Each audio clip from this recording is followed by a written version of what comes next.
All right, Pastor Mike, what's going on, man? How did Yeah, you get into so deliverance ministry? this is so good, by the way. I think everybody has the same story where you don't find deliverance, deliverance finds Come you. on. Wow, that's good. Come You know what on. I mean?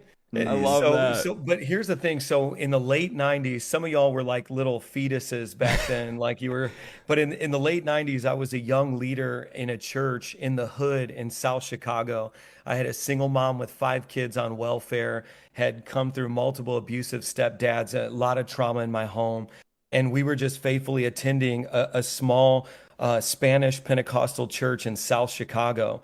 And we got a big influx of people from Puerto Rico, and they all had been heavily involved in witchcraft. And Wow. so I'm praying for people just like as a young leader, and they start manifesting. And obviously nobody knew what to do. And it was like one of those like, is the demon going to come out of them and go into this other person? Do we send all the kids out of the room? Like old school. And so we start looking for who's in Chicago that can train us.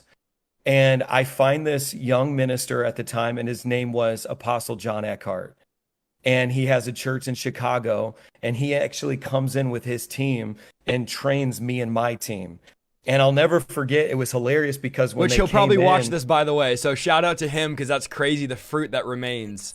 Come yeah, on. yeah, I've hit him up and I told him this story because, when they came in, it was like I'm still in my teens, and they were like, "Who's the leader?" I'm like, "Me," and they're like, "No, seriously, who's the Come leader?" I'm on. like, "Me." Yeah, I was just so hungry, at Uh-huh. that point.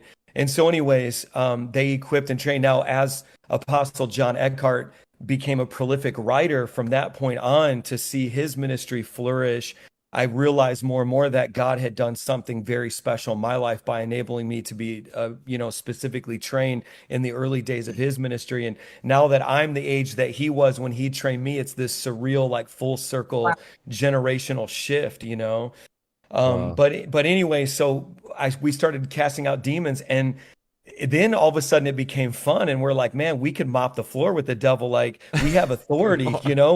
it was one of those moments. And so then from that point on, clear through my 20s and 30s, I did deliverance, but it was one of those things where the kingdom in the wild is so pure. But then when you bring it into religion and tradition, and you experience people telling you that what you're doing is not right, it could really Mm. diminish what the Lord is doing. Mm. And it's like, and so my experience was actually taking deliverance into so many churches around the world, and then starting to experience persecution and saying, but wait a second, like people are getting free. It's almost like I didn't understand it. And it was actually years and years later where I actually started my own church, V1 Church, and said, at this church, deliverance is going to be normal because Mm. we're never going to hold it back from people and facing all the persecution. And then fast forward, I remember during the pandemic, I had never done a deliverance virtually. I never did it online. 100% of my deliverance experience was in the analog real world. And I remember waking up in the pandemic, and I'm in New York City. They're loading bodies into refrigerated trucks down the street from my apartment.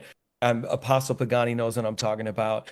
And I was like, what is the craziest thing I can do? Because I just want to be on the offensive, not the Mm. defensive. And I Wow. was like, I'm going to grab my phone today, and I'm going to start casting demons out of whoever will jump on my life.